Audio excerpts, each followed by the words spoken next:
Ok, bonjour à toutes et bonjour à tous. Ce matin, petite séance Quantower sur les outils de volume. Donc n'hésitez pas à m'interrompre s'il y a des choses qui ne sont pas claires. Donc on retrouve le Nasdaq. Je vais utiliser les outils de volume comme je le fais d'habitude. Donc on commence par regarder un petit peu à quoi ressemble le marché. En 30 minutes, souvent je le fais. Avec la 200 en jaune, la 35 en rouge et la 7 en blanc. Voilà, donc ça vous permet de prendre une vision assez globale du marché.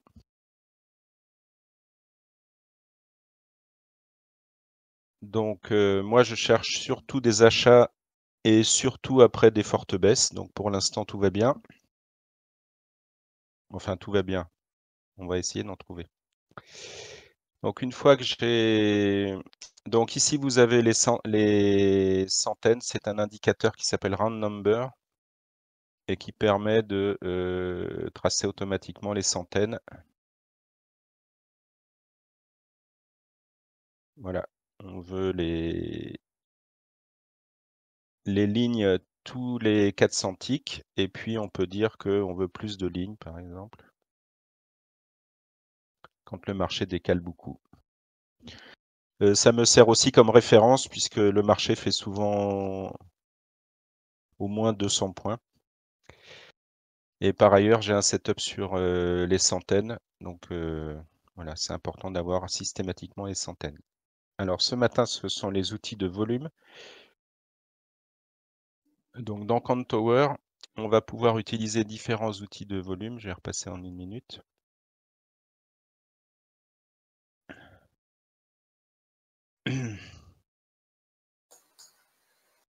Donc là, toujours pareil, hein, j'attends une forte baisse. On a une forte baisse. On peut dessiner des trend lines. On est positionné par rapport aux centaines, hein, puisqu'on les a tracées automatiquement. Au plus bas de l'Asie, ce qu'on appelle entre nous une Frédéric.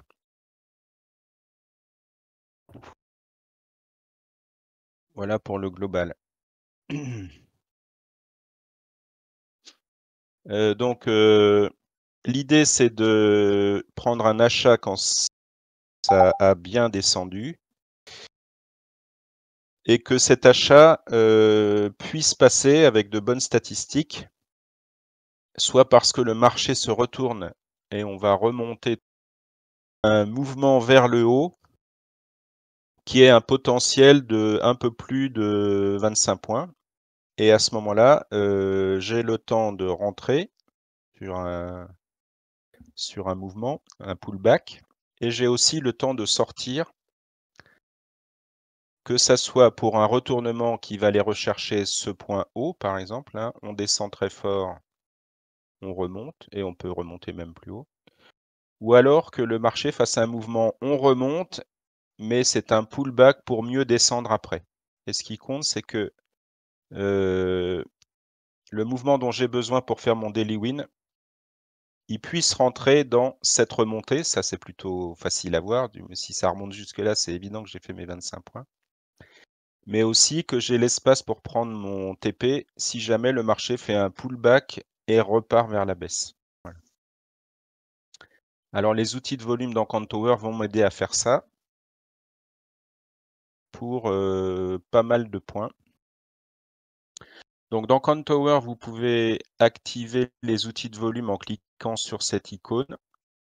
Les outils de volume sont accessibles quand vous avez la version d'essai, la version complète. Oswald vous mettra un petit code pour avoir 4 semaines de test gratuit de cette version complète, ou alors de la version sur abonnement ou acheter à vie, la licence à vie. Voilà. Et quand vous cliquez sur ce petit outil, les outils de volume apparaissent en bas de votre écran. Donc aujourd'hui, on va en regarder heu, 3 les principaux, on va dire, dans une utilisation, quotidienne. Donc la VWAP, donc vous pouvez installer jusqu'à 5 VWAP et ces VWAP sont paramétrables, sur n'importe quelle, période prédéfinie. Donc moi j'utilise la VWAP jour.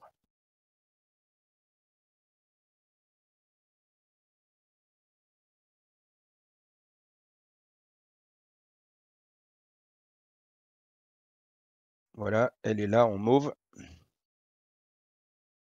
Donc là, par rapport à la VWAP, alors attention, VWAP, il faut que je paramètre la période que j'utilise. Donc CME Index Full Day, c'est-à-dire la session Globex. Voilà, on a la version, la VWAP de la veille et puis la VWAP du jour. Donc la VWAP, je l'utilise comme TP, c'est-à-dire que comme on baisse très fort, c'est ça que j'attends, et que j'attends une remontée, bah, généralement, au début, il y a du volume dans une forte baisse. À la fin, il y a un range qui va faire du volume, qui va continuer à faire baisser la VWAP comme ici, là. Vous voyez ici, vous avez un pic de volume et là, ça se traduit par, ce cran dans la VWAP qui descend fort parce qu'on fait du volume dans la bougie qui est tout en bas. Souvent, faire du volume dans une grosse bougie rouge, ça commence à signer le fait que, c'est peut-être un retournement potentiel, à l'exception des séquences de flux. Donc c'est un élément à prendre en compte, mais c'est pas le seul, parce que si vous êtes dans un flux, vous allez faire des grosses bougies rouges avec beaucoup de volume et vous allez en refaire et vous allez en refaire et vous allez en refaire vers le bas. Donc si vous achetez uniquement les grosses rouges avec volume et que vous êtes dans un flux, vous allez cramer vos comptes, hein, parce que vous allez le faire 3-4 fois et puis ce sera fini. Donc ces indications de volume et de cran dans la VWAP, c'est intéressant si jamais on a d'autres éléments qui nous disent que, c'est en train de se retourner. Alors dans cette séquence, c'est-à-dire que, bah, là, on a eu une séquence, assez classique, c'est-à-dire qu'on construit une trendline haussière. Ça fait acheter puisque, quelqu'un qui va, suivre, la tendance va acheter les pullbacks. On n'a même pas besoin des moyennes mobiles d'ailleurs, hein. Voilà, on va acheter les pullbacks sur cette trendline. Donc il y a des achats qui sont faits dans ces pullbacks et puis à chaque pullback, ceux qui ont acheté le pullback d'avant remontent leur stop, enfin beaucoup en tout cas. Donc finalement, ça fait un paquet de stops qui progressivement remontent et généralement, on va les chercher. On va les chercher une fois et puis on va les chercher 2 fois et on va chercher le plus bas asiatique. Voilà. Par contre, dans ce type de mouvement, c'est-à-dire qu'on descend très fort, là, c'est la descente qui m'intéresse maintenant. Quand on descend très fort, le prix descend et la VWAP descend, mais moins fort. Et puis, à un moment, ça va se retourner, mais la VWAP va continuer à descendre puisqu'on fait du volume sous la VWAP en remontant. Donc ça fait baisser le prix moyen et puis jusqu'à ce qu'il, s'aplatisse. Donc finalement, dans ce type de mouvement, c'est-à-dire une cassure violente avec, du volume au début qui suit un point haut, puisqu'on fait souvent un point haut avant de se casser la figure. Donc je valide le point haut, ici on a 2 mèches. J'attends que ça se casse la figure avec un départ avec des grosses rouges et puis tout ce mouvement-là va faire que le prix va être très bas et en tout cas beaucoup plus bas que la VWAP. Donc la VWAP va se transformer en TP pour, mon achat. Alors l'achat peut se faire sur cassure, retest d'un niveau.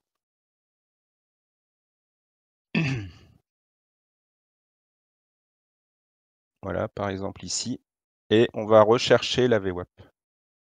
La VWAP est une espèce de moyenne, et donc quand on fait un excès, comme ici, eh bien, cet excès est provoqué par des ventes de volume, et quand ces ventes se tarissent, eh bien, on remonte naturellement vers le prix moyen.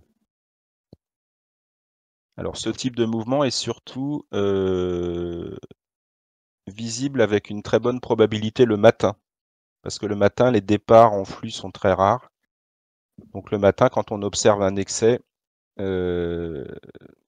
de toute façon, on va chercher un achat pour remonter VWAP, mais la probabilité d'arriver à VWAP est forte, beaucoup plus forte le matin, parce qu'on échappe aux journées de flux. Voilà, donc ça c'est la VWAP. Quand j'ai une descente de ce type, je vais tracer le profil volume profile de la descente. Oups. Donc il y a un outil qui s'appelle Custom Profile. Je commence à la bougie rouge qui initie le mouvement et j'englobe la bougie rouge qui termine le mouvement. Ça me trace le volume profile de cette descente. Moi, j'utilise pas, je veux tout voir, hein, donc on clique ici VA pour avoir tout le volume. Donc dans cette série de bougies, on va tracer le volume profile et on va tracer le POC volume, c'est-à-dire le niveau de prix dans cette boîte où il y a eu le plus de volume. Et donc dans cette mécanique de descente, le plus bas le POC volume de la descente sera bas, le mieux ce sera. Voilà, donc là il est relativement bas. On a fait beaucoup de volume ici, et puis après on a fait l'excès, réintégration, on pourrait parler d'une wick-off hein, ici. Je construis un niveau horizontal en bas qui fait croire que c'est un support. Je défonce le support pour chercher les stops de tous ceux qui ont acheté ce double bottom. Et puis, je suis allé chercher un point bas dans le passé aussi. Je fais du volume sur cette bougie rouge et après, je la récupère. Et moi, ce que je vais chercher, c'est le premier pullback après ce point bas validé. Et souvent, on peut remarquer que le POC de la descente est un niveau. Donc par exemple ici ça a fonctionné. Je remonte violemment, ça c'est pour déclencher des achats sur cassure du dernier plus haut. Et je fais mon pullback et souvent on rebondit sur ce POC. Voilà. Donc ça me fait un deuxième point intéressant. Je cherche descente violente, remontée, redescente. Et dans cette redescente, je vais chercher un point bas qui réagit. Et là, c'était entre autres le POC volume de la descente. Et ensuite, je regarde pour la remontée les creux et les pics. Donc quand je vais rentrer dans un creux, je casse un pic et je rentre dans un creux, eh bien on va souvent avoir une accélération. On va faire du volume dans ce creux jusqu'au pic suivant ici, qui était d'ailleurs un niveau hein, dans la descente. Donc on retrouve ici, il y a eu un pullback sur ce niveau, le pic, pour refaire un peu de volume. Et puis je passe violemment le pic suivant, qui est ici, et je me retrouve dans un creux pour remonter VWAP. Voilà, donc moi j'aime bien cet outil parce que ça me donne des niveaux dédiés à ce mouvement de baisse et à la remontée qui va avec. Ça va jusque-là? Parfait. Alors, ensuite, Renaud, ouais, la VWAP que tu as mis, c'est la VWAP du jour, oui, la VWAP daily, donc. oui, D'accord, ok. c'est Merci. la seule que j'utilise en fait. Ah, ok, d'accord, c'est la seule que tu utilises. Tu n'utilises pas la weekly, toi. Non, D'accord. mais moi je cherche exactement ça, hein. Je cherche pas autre chose. Ok, toi tu la traites en direct, quoi, en live. En fait, la VWAP Weekly, pour moi, je m'en sers pas, quoi. Voilà. Ok. Voilà. Alors ensuite, ce qui va être intéressant, c'est de travailler les... Donc là, c'est le footprint. Alors moi, je me sers pas du footprint. Moi, je me sers du POC bougie. C'est-à-dire que le POC bougie, c'est comme le POC jour, sauf qu'on l'applique à chaque bougie.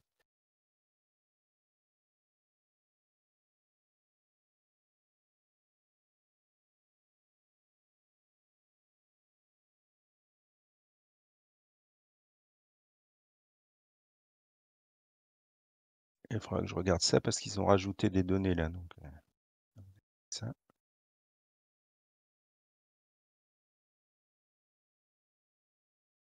Voilà. Et là, j'ai rajouté le POC bougie.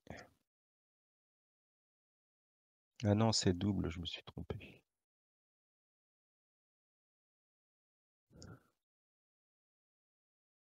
Il n'est pas enable, je crois. Voilà, on va y arriver. Non, c'est pas ça du tout que je veux.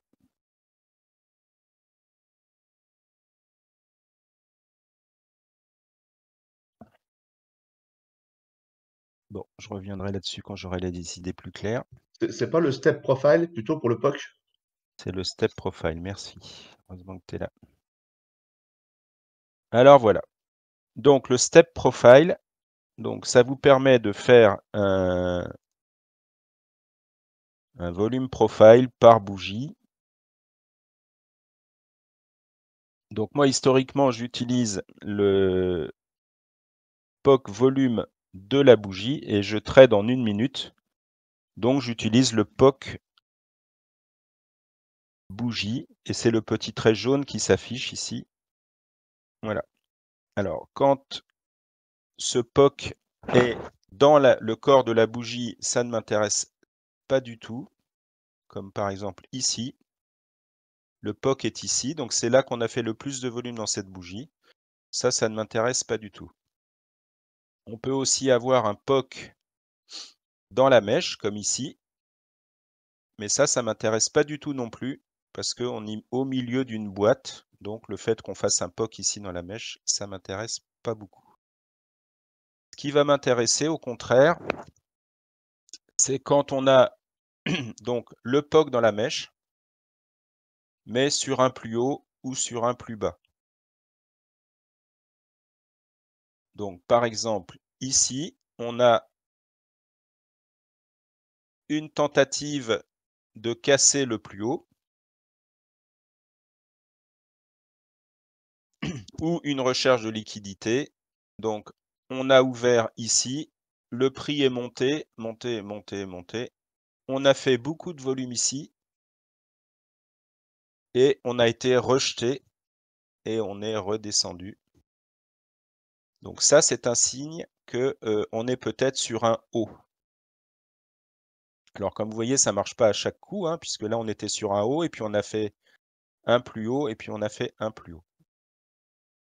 Mais en tout cas, c'est un signe qui me dit, si jamais j'observe un retournement, ça peut valider le point haut. Comme je cherche des mouvements de baisse violents, c'est très important d'avoir un point haut validé. Parce que si vous n'avez pas de point haut validé, vous pouvez avoir des pièges où on commence par baisser violemment et puis on remonte aussi sec. Donc voilà, ça c'est un point haut validé. Et après un point haut validé, j'attends donc ma fameuse baisse la plus violente possible. Et ensuite, je vais chercher un retournement. Et dans le retournement, je vais aussi chercher un POC dans la mèche, mais en bas. Et la bougie que je cherche pour une potentielle entrée, c'est une réaction sur un niveau. Donc là, on avait vu que c'était le POC volume de la descente. Une mèche qui traverse ce niveau, qui va chercher du volume, POC dans la mèche. On remonte et là, il y a un achat à la clôture de cette bougie Donc 740 pour aller chercher VWAP 758. Voilà. 18 points, donc ça fait à peu près 2/3 de la journée sur ce mouvement-là. Voilà, donc ça c'est le step profile. Alors depuis peu, j'utilise une autre information complémentaire qui est aussi le POC volume, mais de la bougie 30 minutes. Donc ici, je demande à afficher le volume profile de la bougie 30 minutes et je laisse sur mon graphe 1 minute. Alors ça me donne d'autres niveaux. Donc c'est les traits bleus hein, ici. Voilà. Et donc par exemple ici dans mon mouvement, pendant cette demi-heure-là, le POC a fini sur ce niveau. Et vous voyez aussi ce POC bouger, hein. C'est-à-dire que c'est dynamique. Pour l'instant, il est ici, mais peut-être que si on fait du volume vers le bas, il va descendre. Et donc, les mouvements de POC 30 minutes sont aussi intéressants. Et les POC volume 30 minutes passées donnent aussi des niveaux. Voilà, donc j'utilise ça maintenant de plus en plus. Alors bien sûr, vous pouvez dans les outils tracer vos volumes profile du jour. Donc là, il va être à droite. Donc là, j'ai mon POC volume du jour et mon profil du jour. Je peux bien sûr mettre le volume de la veille.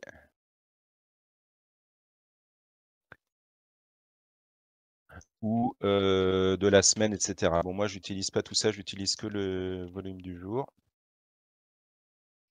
Et donc là encore, alors là, c'est le mouvement initie-descente, et puis on trace le volume de la descente et on en déduit des pics et des creux pour la remontée. Et puis une fois que ce mouvement-là est fait, eh bien, on peut aussi regarder le volume du jour et on va trouver des niveaux qui combinent fort volume, POC 30 minutes, creux, pic, etc. Et on va regarder plutôt la distribution là. Tu utilises comment déjà le POC 30 minutes, s'il te plaît, Renaud? Comment je l'affiche ou comment je l'utilise? Comment tu l'utilises? Ah, comment je l'utilise? Eh bien, je vais regarder où je suis situé par rapport au POC 30 minutes. Et si je suis en dessous, il va représenter une résistance. Et si je suis au-dessus, un support. Et après, il y a cette dynamique, c'est-à-dire que si on a une descente très très violente, et puis le POC 30 minutes se retrouve tout en bas d'un mouvement avec un retournement, bah ça c'est bon, parce que ça veut dire qu'ils ont voulu faire du volume tout en bas. C'est un peu comme le POC bougie, mais il a plus d'importance si tu veux. POC Ok, bougie ça marche. minutes, mais il a Merci. plus d'importance. Alors, je suis peut-être pas encore très clair parce que c'est assez récent. J'utilise ça depuis relativement peu. Mais bon, j'ai remarqué, ça fait peut-être 1 mois que je regarde ça. J'ai remarqué que souvent, bah, c'est logique hein, d'ailleurs, il renforce ou il indique des niveaux qui vont fonctionner. Ok, merci.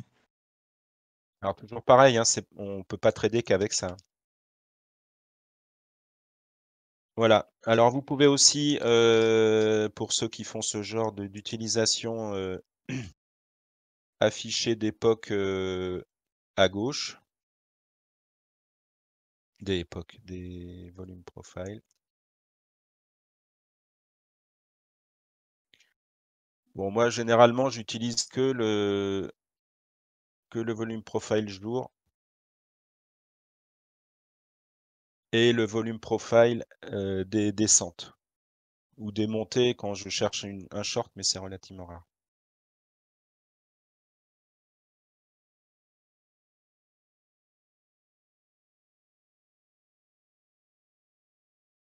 Voilà. Et puis, je vais terminer par les power trades.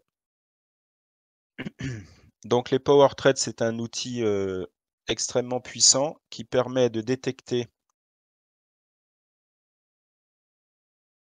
des zones de prix sur lesquelles un volume de transactions, donc c'est les ordres exécutés, sur lesquels un volume de transactions minimum est exécuté, par exemple 50 lots, pendant une durée maximum. Donc là, je veux colorier les morceaux de bougies qui ont représenté des ordres exécutés pour minimum 50 lots pendant maximum 5 secondes.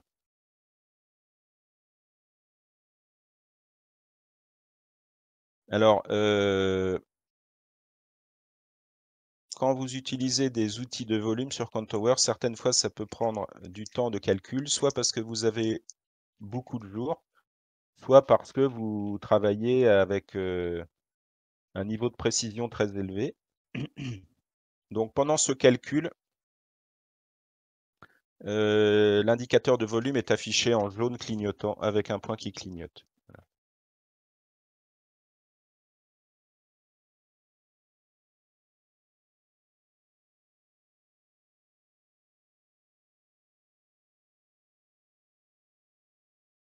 Pendant qu'il calcule, est-ce que vous avez des questions? Non. Voilà, donc ici, on a quelque chose qui peut paraître un peu bizarre, c'est 2 traits jaunes. En fait, c'est simplement parce que sur deux niveaux de prix, on a le même nombre d'ordres exécutés et c'est le plus gros volume de cette bougie. Donc en fait, il y a 2 fois le record à 2 niveaux différents. Ça arrive le matin quand tout est calme. Voilà, donc là, vous voyez des rectangles qui sont affichés. Quand vous déplacez votre souris sur ce rectangle, il va vous afficher le volume. Donc ici, par exemple, 63. Donc c'est bien supérieur à 50. Eh bien, dans cette zone de prix, on a exécuté 63 contrats en moins de 5 secondes. Ici aussi, ici aussi, ici aussi, etc. Alors,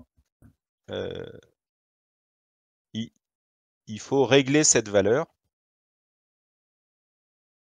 parce que sinon, soit vous allez avoir des rectangles partout, comme ici, et puis si vous mettez une valeur trop importante,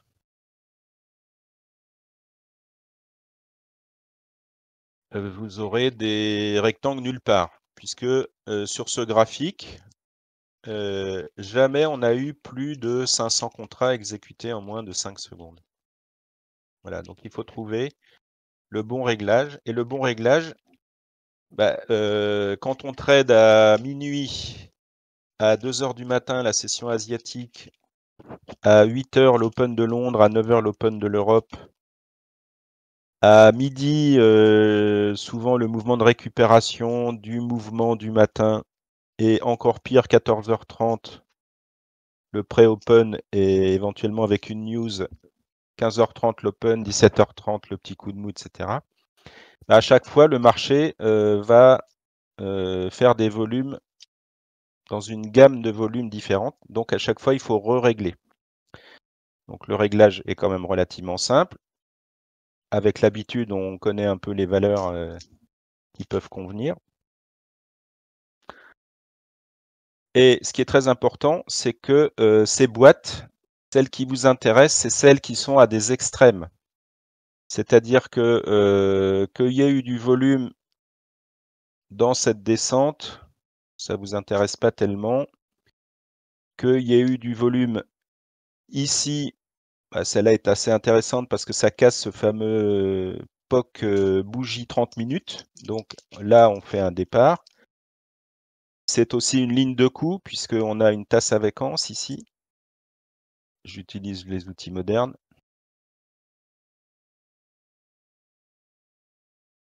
Voilà. Donc la ligne de coup était là.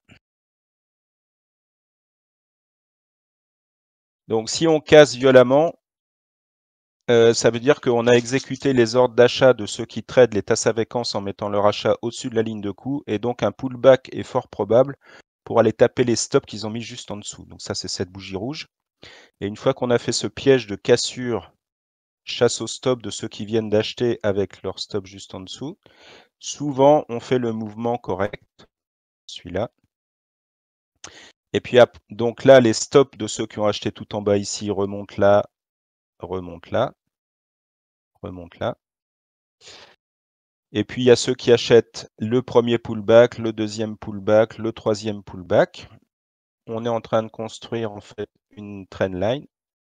Et donc la probabilité, une fois qu'on commence à dessiner des trendlines presque parfaites, c'est qu'on aille chercher les stops de ceux qui les ont remontés dans la trendline sous chaque pullback de plus en plus haut. Et donc c'est ce qu'on a fait là.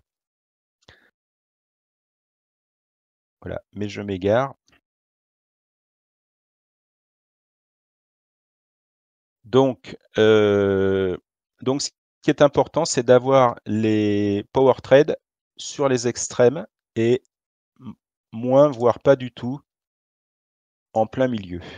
À part cette bougie qui est intéressante puisque c'était une figure, donc on va casser la ligne de coup. Et ce qui m'intéresse, c'est savoir si on la casse violemment. Plus on la casse violemment, plus la probabilité d'un pullback est forte.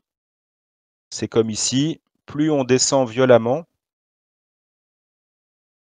plus la probabilité qu'on va se retourner, alors on ne sait pas très bien quand, hein, mais plus on descend violemment le matin, en cassant des niveaux, en faisant une Frédéric, etc., plus la probabilité de retournement augmente, sauf la journée où on va être en flux, mais cette journée est rare. Donc, ce qui importe, c'est que vous fassiez vos gains dans les journées où il n'y a pas de flux. Donc, vous allez trader un achat après forte baisse le matin. Et puis, la fameuse journée de flux le matin qui a lieu une fois sur 20 ou je ne sais pas combien. Soit vous allez avoir des infos qui vous disent là c'est un flux, donc ne touche pas à ça. Soit vous allez vous faire avoir.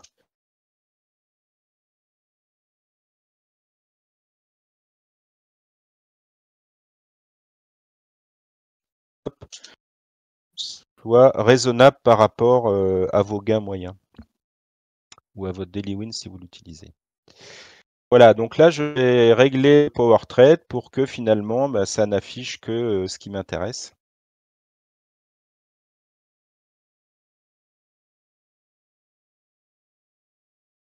Voilà, ici j'ai les grosses rouges, donc ça c'est normal qu'on fasse du Power Trade.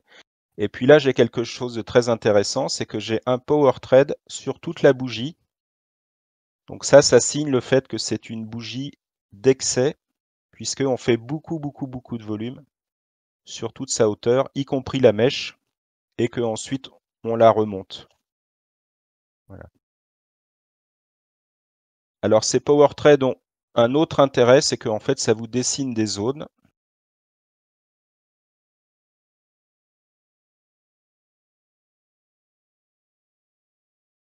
Et souvent ces zones vont être des zones où on va réagir. C'est comme si ça vous faisait un creux de volume, hein, ça se traite de la même manière. Et donc vous attendez des visites partielles d'époques dans la mèche qui vont chercher cette zone et qui en ressortent. Et sinon, ça va vous fabriquer des ranges, c'est-à-dire que là, comme ils ont fait du volume extrêmement rapidement, puisque c'est le principe des power trades, souvent, ils vont continuer à faire du volume un peu plus tard pour combler le creux qui a été fabriqué ici. Et donc, on va... bon, là, c'est l'excès ultime avec toute la zone, toute la bougie coloriée. Donc, si on la récupère, alors... Et si on sort de cette zone, alors elle devient un support. Et donc, on va attendre un pullback réjection pour rentrer, par exemple. Donc là, on fait toute la zone et on en ressort tout de suite. Action, réaction. Donc ça, c'est un signal haussier. Et la réjection après est encore plus haussière. Sinon, dans certains cas, on va ranger dans ces zones pour faire du volume. Bon, vous pouvez surveiller ce volume ici, hein, puisque là, il y a un creux. Eh bien, on va faire du volume pour combler ce creux. Et souvent, ces zones correspondent à ces power trades. Alors, pour prendre un autre exemple totalement différent.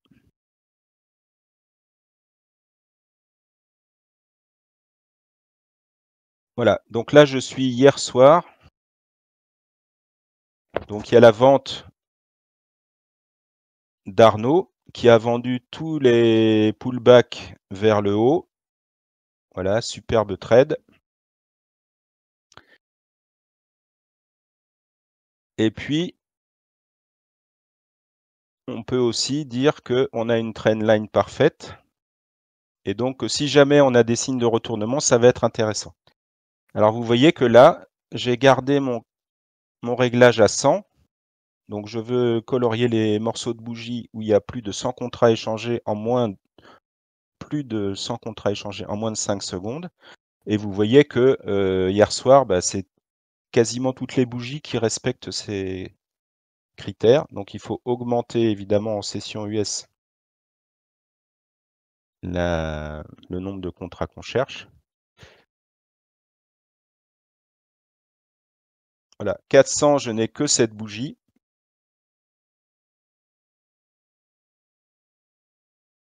C'est un peu trop.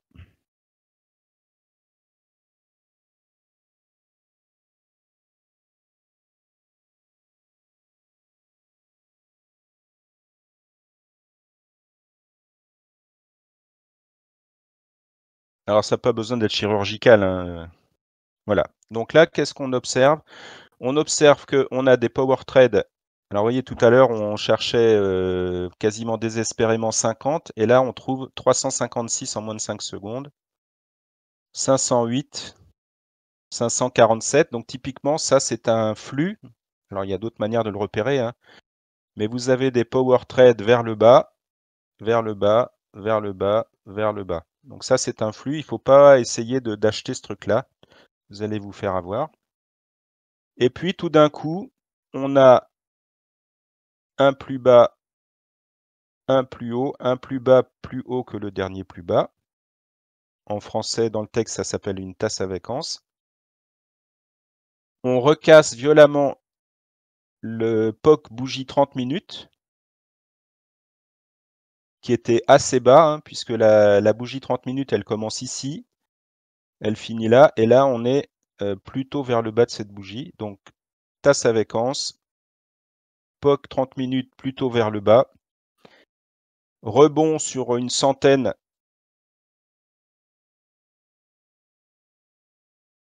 pour mieux la défoncer un peu plus tard. Donc ça, c'est extrêmement positif pour notre affaire, puisque ça va déclencher des achats. Ça va tuer les acheteurs et déclencher des ventes.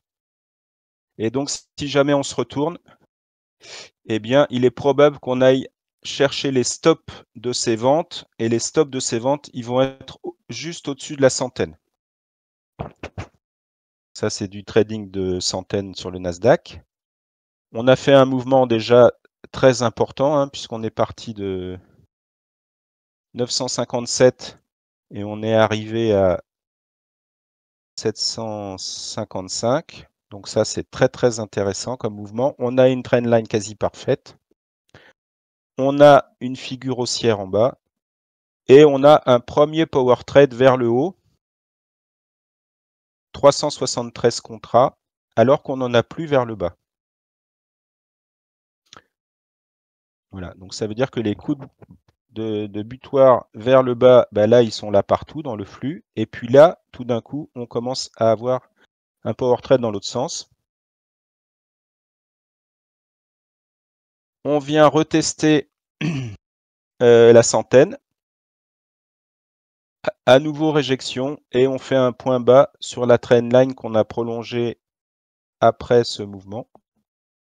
Donc à partir de là, moi je commence à chercher un achat puisque on n'a pas fait de volume au-dessus de la centaine qu'on a cassé violemment après l'avoir souligné par un double bottom.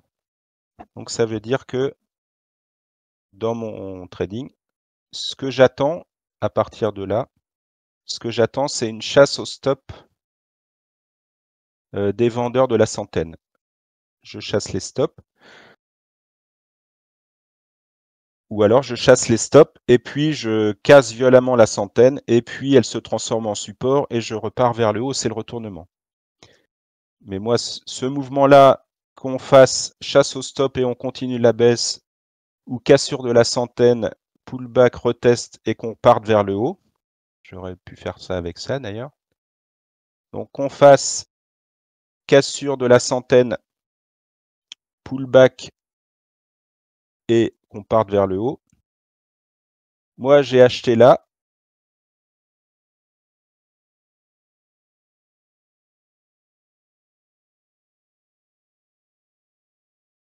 Pour aller faire TP à la centaine.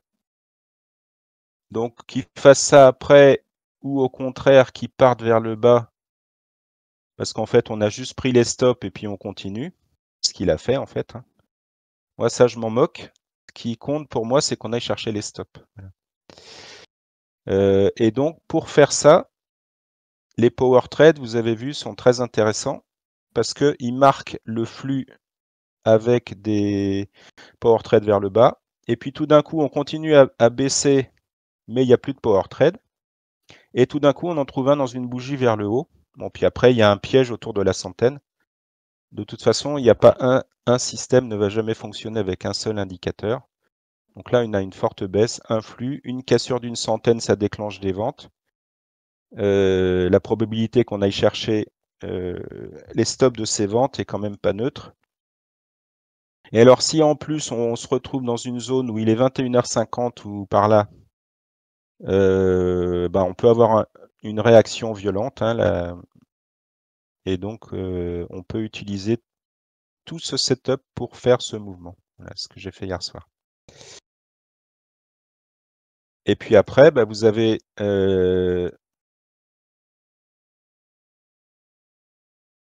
voilà, ici, vous avez un mouvement.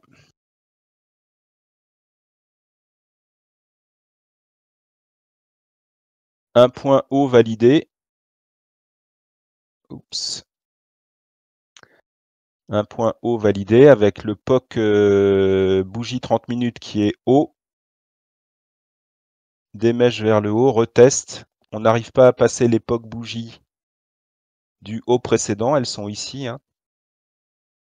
Voilà, donc ça c'est l'utilisation du POC bougie. On a une bougie de retournement.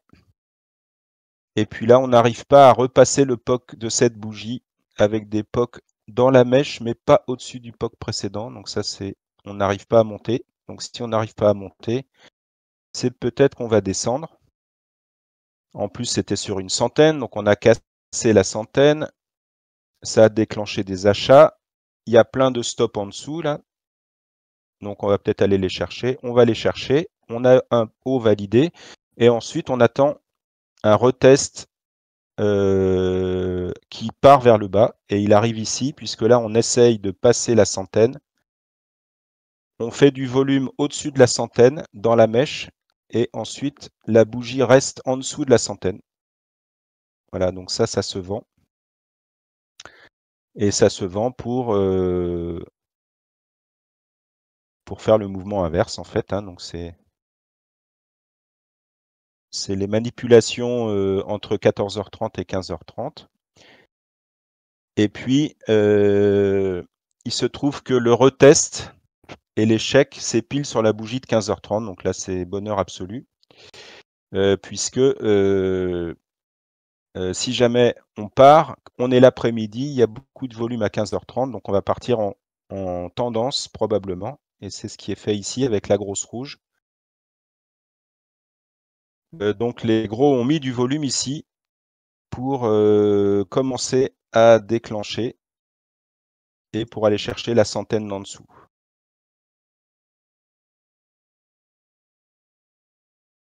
Renaud, Oui. tu peux, je ne sais pas si tu l'as fait là, comment tu as fait pour mettre le POC bougie? Ah, le POC bougie. Alors. Et Attends, aussi, j'ai pas bien compris comment tu arrives à analyser avec le power trade qu'on va avoir une continuité de baisse ou de hausse ou un retournement. en fait, le problème, c'est que ça ressemble. Tu sais, c'est comme tous les indicateurs, quand tu es en range, mettons que tu suives un indicateur. Très souvent, quand tu es en range, cet indicateur te donne une information, et ça va être positif pour un range. Et puis si tu suis exactement le même indicateur dans un flux, tu vas être à l'envers. Tu vois ce que je veux dire? C'est-à-dire que les excès vers le bas, souvent les indicateurs vont te dire ça va se retourner, sauf si tu es dans un flux. Si tu es dans un flux, au contraire, ça va te dire ça continue. Et c'est pour ça que c'est compliqué de n'utiliser qu'un seul indicateur. Parce que là, si tu ne fais que du power trade, moi ce que j'attends, c'est après une forte baisse, un power trade dans le bas de la bougie avec un POC dans le bas de la bougie. T'es d'accord? Le retournement là par exemple.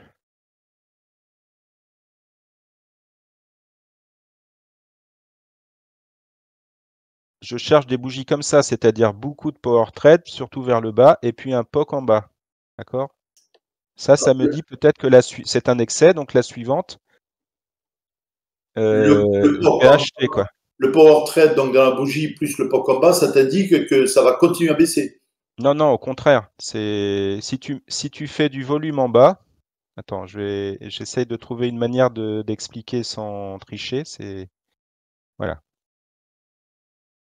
Dans mon système de trading, j'attends une baisse et j'attends un excès à la fin de cette baisse pour acheter. D'accord? Imagine que tu fasses ça qu'avec le power trade. Bah, tu attends une bougie avec une mèche vers le bas, un POC dans la mèche vers le bas et un power trade qui encadre la mèche ou tout ou partie de la mèche. Donc c'est cette bougie-là, par exemple. D'accord? Ouais. Sauf que cette bougie-là, elle te dit bien que il y a tous les critères pour acheter. Sauf que tu es dans un flux. Donc si tu achètes ces bougies-là et que tu as un TP au-delà de quelques points, tu vas te faire avoir. Parce que comme tu es dans un flux, certes, ils font des excès vers le bas, comme là. Mais après, ils font un petit pullback et ils repartent de plus belle. Et ils refont un excès vers le bas. Et ils repartent un peu vers le haut. Et ils refont un excès vers le bas. Et ils repartent un peu vers le haut. Et ils refont un excès vers le bas.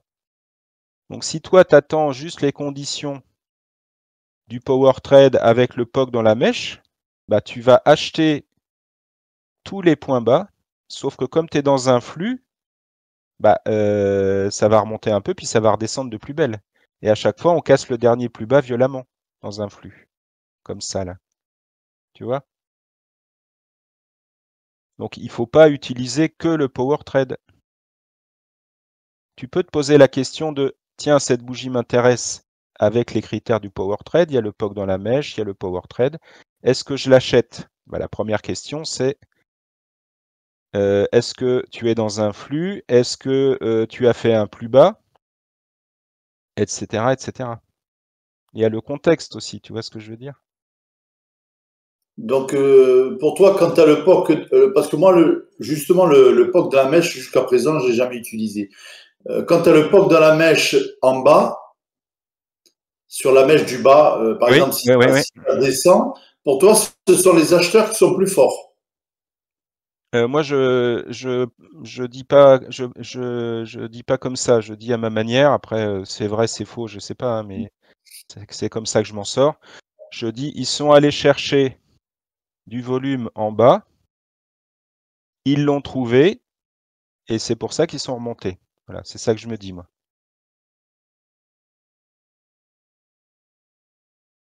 Donc, pour toi, c'est un signe de retournement, alors.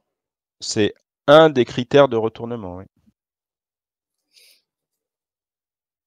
Je me permets d'intervenir. Moi, Oui. je me sers aussi du power trade. Quand tu en avais déjà parlé, il y a un petit bout de temps au tout début que je faisais.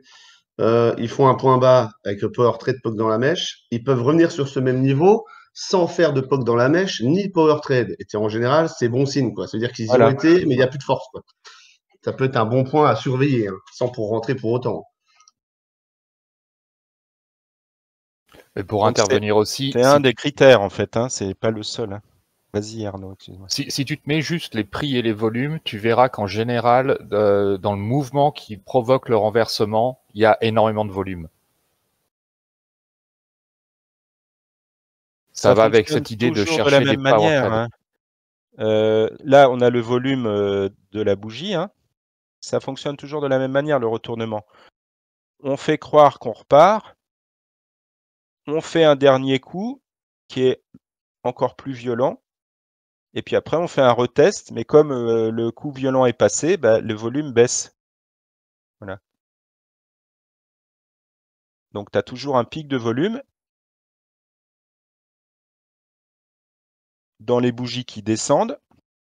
Et puis dans une bougie qui descend un peu après, tu n'as plus le même volume que celui qui a tout défoncé en fait. C'est comme ça que tu peux repérer. Enfin, c'est un indice supplémentaire pour ce fameux retournement.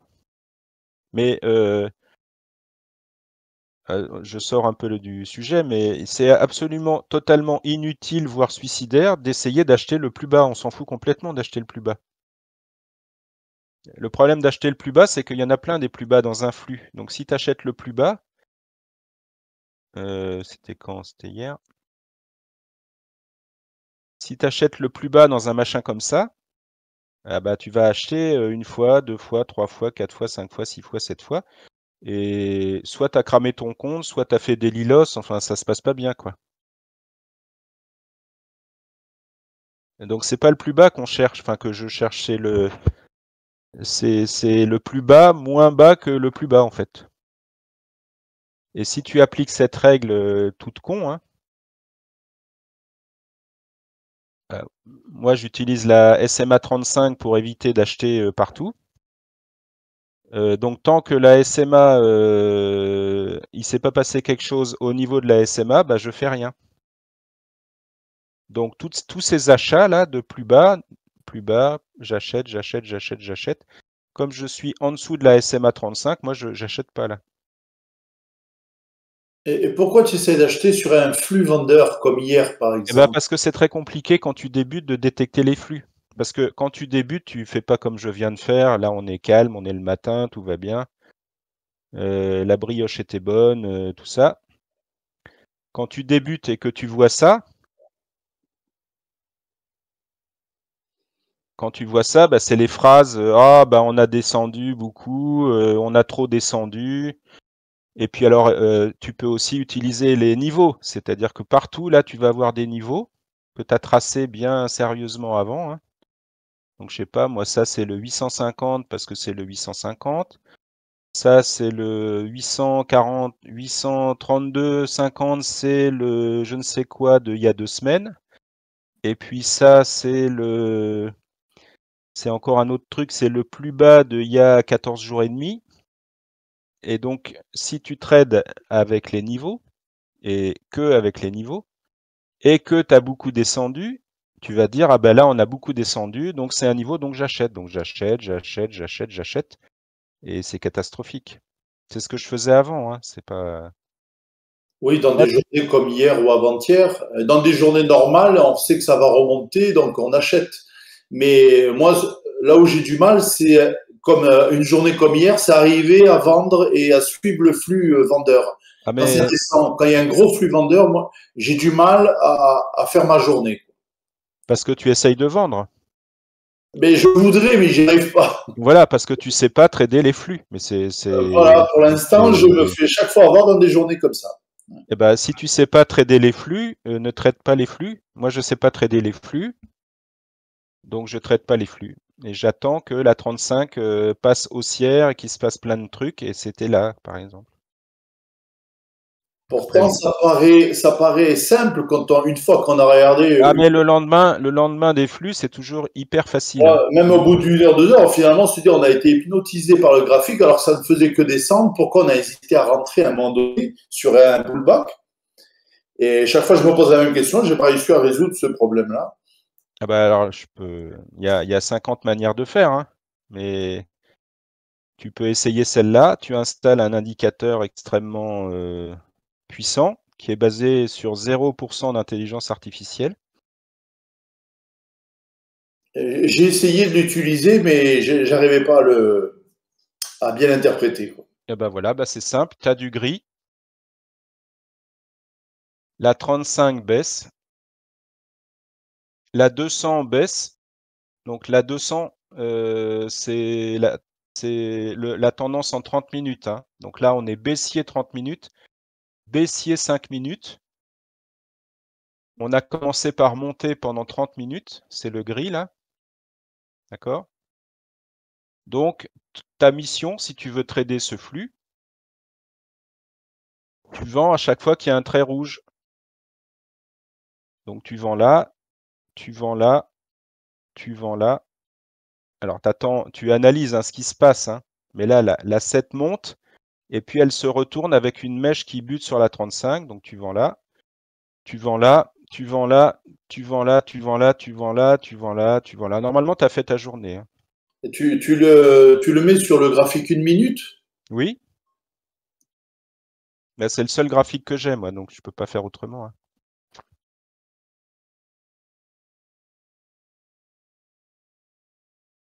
Voilà. Après, je revenais sur le flux, là. Ce qu'on avait déjà parlé, Renaud, il y a un petit bout de temps aussi. C'est un bon indicateur de volume pour à savoir si tu es dans un flux ou pas. C'est l'inclinaison de la VWAP, quoi, et son éloignement du cours. Ah oui, oui, oui, oui, bien sûr. Ouais. Là, hier, c'est vrai qu'elle était fortement inclinée par rapport à l'inclinaison de la journée, quoi. Donc, tant qu'elle revient pas à peu près flat, en gros, tu cherches rien. Oui, alors, ce qu'il y a, c'est que, bon, en fait, dans un flux, tu vas te retrouver avec la 200 qui baisse vraiment, tu vois ici, là. La 35 qui est écartée de la 200. Parce que après, si tu attends que tout soit plat pour acheter, ça va finir par faire tard, quoi. Tu vois ce que je veux dire? Non, mais c'est-à-dire c'est pas forcément pour acheter, c'est pour ne justement pas acheter dans la descente. Ah oui, oui, d'accord, Tant d'accord. qu'il y a tout ça, c'est pas la peine, ne cherche Bah rien. là, la 200 qui est pentue comme ça veut dire que tu es dans un flux. Donc, dans ces journées-là, ce qui est marqué sur mon cahier, hein, c'est pas toujours ce que j'arrive à faire. Ce qui est marqué dans mon cahier, c'est d'attendre qu'on croise la 200. Mais ta VWAP, elle est pas affichée là, non? Enfin, elle est mise, mais on la voit pas. Non, elle n'est pas mise, je sais pas Ah si, pourquoi. tu as le truc VWAP qui est mis. Ouais, ouais, je vois, mais pas pourquoi. Voilà ce que j'avais à vous dire sur les outils de volume. Tu peux me dire juste comment on fait pour mettre le POC dans la mèche, s'il te plaît? Alors, POC dans la mèche, bah, c'est Fabrice qui m'a Merci rappelé. Renaud. J'ai oublié.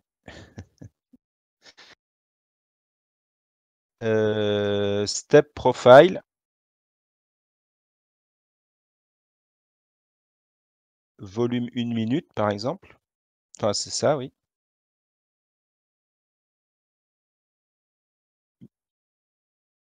Step profile, step période 1 minute.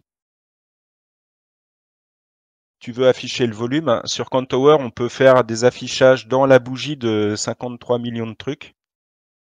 Pour l'instant, j'utilise que le volume. Tu peux faire des deltas, tu peux faire des tailles moyennes d'achat, tu peux faire des tas de trucs. Moi, j'utilise le volume. L'histogramme left, histogramme label, position aucun, 100% de largeur. Tu décoches show profile et tu laisses cocher show POC. Et il faut que ça soit en jaune. C'est là que ça marche le mieux. Ok, merci. Merci Renaud pour la presse. Voilà Oswald. Merci. Merci Renaud. À la prochaine. C'est très intéressant.